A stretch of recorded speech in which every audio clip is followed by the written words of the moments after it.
Hello? I accept your surrender.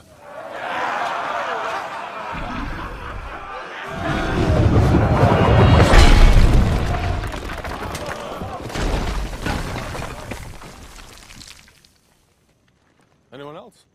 Is it unfair to call Thor a B-list character? He was a founding Avenger and played a role in their adventures for decades. But it wasn't until his movie release in 2011 that he became an A-list superhero like Spider-Man. Captain America and Iron Man found themselves in similar positions, a bizarre fact when you consider that the trio are now considered the big three in the Marvel Cinematic Universe. Part superhero, the God of Thunder's history in the Marvel Universe is a strange one. His powers, personality, and adventures set him apart from the other superhero characters, and his two big screen outings have transformed Thor into a fan favorite. Here are just 10 of the most shocking things you may not know about Thor. Superman has wielded Thor's hammer. The inscription on Thor's hammer clearly reads, "Whosoever holds this hammer, if he be worthy, shall possess the power of Thor," and a number of heroes have, including Captain America. However, one of the most surprising and unexpected wielders has to be Superman. After beating the God of Thunder in combat during one of the rare crossovers between Marvel and DC Comics, which paired up the Avengers versus the Justice League, Odin allowed the Man of Steel to use Thor's hammer during a pivotal moment in battle. After all was said and done, Superman found himself unworthy. Tom Hiddleston was nearly Thor. Before being cast as Loki, Tom Hiddleston auditioned for the role of Thor. With a blonde wig and ripped physique, he could have very easily been chosen by Marvel, but they saw him as a much better fit for the God of Mischief. Thankfully, things ended up panning out that way for the British actor's take on Loki. Chris Hemsworth, meanwhile, passed on the role of Thor, but after his youngest brother Liam tested, Marvel circled back to Chris, and he was quickly chosen for the role by Marvel boss Kevin Feige. Thor is the first superhero based on a god. Stan Lee has often compared comic book superheroes to a kind of modern-day mythological, which will be looked back on hundreds or thousands of years from now, just like Norse legends currently are. Either way, the writer compared those two worlds when he created Thor, alongside Jack Kirby, but only did he do so because he was struggling to think of a human character who could be stronger than the Hulk. Feeling that the Greek and Roman gods had been done to death, Lee decided to come up with a superhero twist on the Norse god Thor and change the shape of the Marvel Universe forever in the process.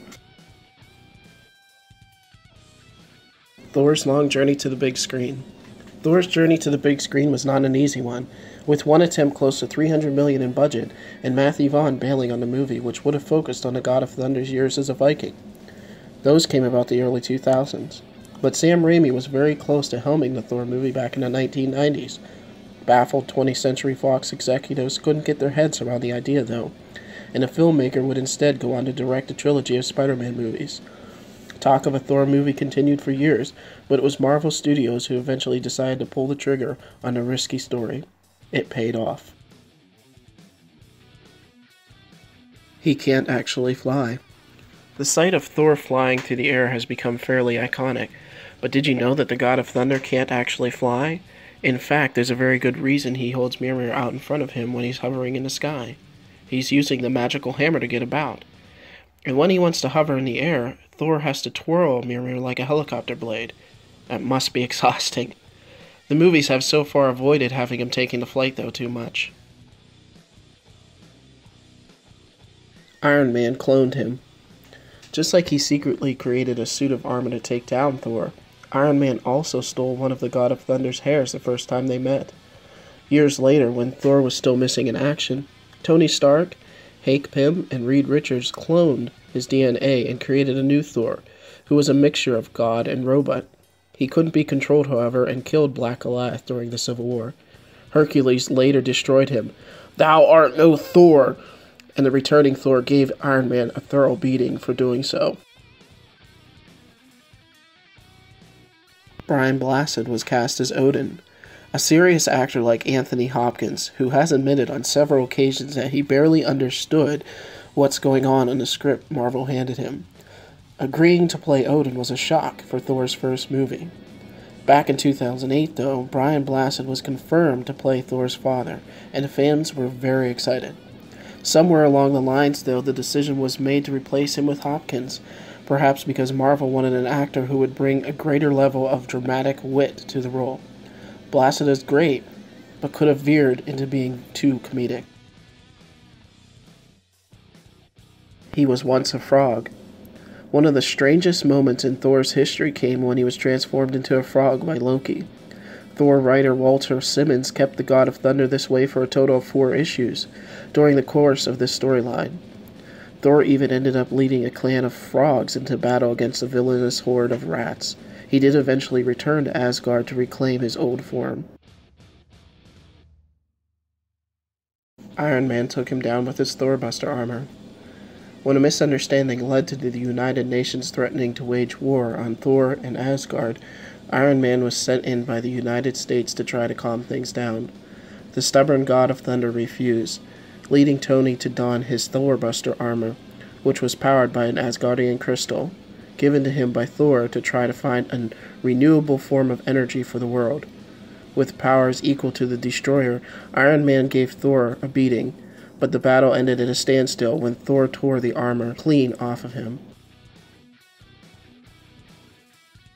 He died. With sales declining and general sense of staleness around the character, Marvel made the decision to put Thor on a shelf as part of the Avengers Disassemble story.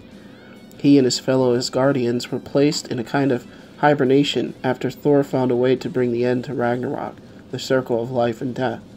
For all intents and purposes, Thor was dead, and remained that way until Mimir came crashing to the earth years later.